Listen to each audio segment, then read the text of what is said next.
I call the next part of the Dinner Special podcast the pressure cooker. I'm going to ask you 7 fast and fun questions that listeners want to know your answers to. Are you up for it? Yes, I am. Okay, perfect.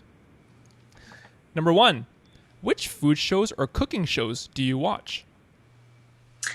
I don't watch many, but last year when I got my tonsils out, I became obsessed with Mad Hungry with Lucinda Scala Quinn. Okay. I don't think the show's technically on anymore. I think you can find a couple of them on Hulu, but I think almost all of the recipes are on YouTube though. Okay. I'll definitely have to check that out. I've not heard of that show. Yeah, you should check it out. Number 2, what are some food blogs or websites we have to know about? Oh, definitely Food 52. Yeah. I mean, you're talking about what to make for dinner. I feel like they have a knack for posting a recipe that uses everything I have in my kitchen. Yep. And then I make it for dinner. So that's one of my favorites. I mean, I follow so many. It's ridiculous. Smitten Kitchen, obviously. I also love the Faux Martha, Cookie and Kate, Love and Lemons, Sprouted Kitchen, Yellow Table, Minimalist Baker, Joy the Baker. The list goes on and on. Yeah. Find me on Blog Lovin' and then you can see all of the ones that I follow. There's like 200. Wow. Wow. Yeah, Cool. It's a problem. Yeah. Number 3, who do you follow on Pinterest, Instagram, or Twitter that make you happy? Okay. Every morning I check in with a couple Instagrams, and I feel like this is going to make me sound like a total creeper, but my 2 favorites involve people with children. Okay. The one, her name is Mama's Gone City. Okay. Have you heard of Theo and Bo? No. Okay, so she's like a mommy blogger person, but her family adopted a puppy like a year ago. Okay. And this dog naps with her 2-year-old son every day. Oh, I've seen stuff like that, and it's just like cute overload, right? Oh God, it's so cute. But now the dog is so big. I think he's part Mastiff or something. He's a total mutt. But she just had another baby. Okay. So now she has a new hashtag, which is Theo and Evie. And it's the dog with the baby, but also with the son that he's like best friends with. But it's so cute. Right. And then also the food blogger Bev Cooks. She had twins like a year ago, a boy and a girl, and she posts really great pictures of them every day, but she also has hilarious captions. So that's one of my favorites. Awesome.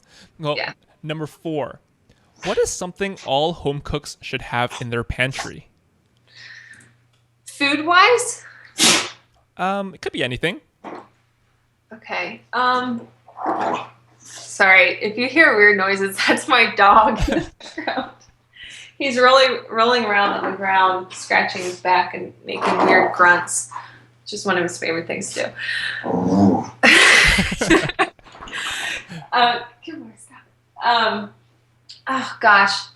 I think everyone should have a microplane zester, because if you've ever tried to zest a lemon or whatever without one, it makes me want to kill myself. Yeah, it's a pain. Oh God, but those make it so easy, and they're also the best for grating like Parmesan cheese on pasta and stuff. Right. Number 5, name one ingredient you cannot live without. Chocolate. Yeah. Yeah. Awesome. White chocolate, dark chocolate, what percentage? Milk chocolate. Milk chocolate. Yeah. Well, I guess with baking, I use more semi-sweet. Mm-hmm. But flavor-wise, I love... There's this like Icelandic chocolate bar or something they sell at Whole Foods that I used to get in college. And I think my favorite was like 33%. Okay. All right. I'm Yeah. going to search out for this Icelandic chocolate bar with 33% cocoa. Oh, it's great. It comes in this plain white paper. It looks really nondescript, but it's two layers Oh, of chocolate. So it's technically two bars and they're pretty big. yeah. They have all these little squares, but they have a couple different percentages and I liked the 33 and the 55. Cool. Cool. Number 6. What are a few cookbooks that make your life better? Mm. Well, I already mentioned the Smitten Kitchen one. I love that one. I love Keys to the Kitchen by Ida Mollenkamp. That's one of my all-time favorites. That one just has it just has so many great recipes. My favorite pesto is from there. But that one's fun because each recipe teaches you a technique, Right. but it's also kind of like a riff on a classic. So if you wanted to do just a basic recipe, you could leave out some of the crazy seasonings or whatever, but it also gives you a new interesting take on it. Right. So I think that's a really great one for a beginner cook who's a little adventurous. Right. And then another one that I turn to a lot is one of the first cookbooks I ever got, and it's called Fast, Fresh, and Green. And it's all about cooking vegetables, but it has it broken down by cooking technique. And within each chapter, it gives you a breakdown of, if you're using this vegetable, cut it to this size and do it for this time for this method.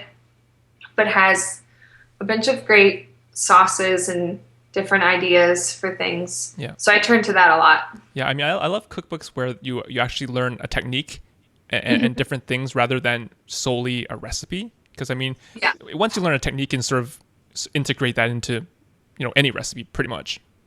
Yeah, and I think that's one of the things I love about trying new recipes is because you almost always learn something, and then I can use that to come up with my own version later or to improvise something and think, oh, well, I remember doing this for that.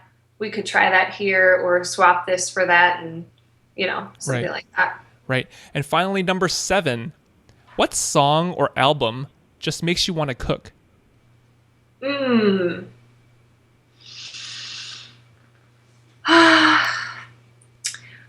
Probably Dean Martin's greatest hits. Yeah. Yeah, I really love like the Rat Pack old style stuff.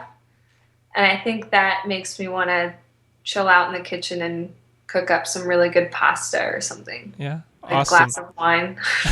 Awesome. Well, congratulations, Sarah. You have officially survived the pressure cooker. Thank you.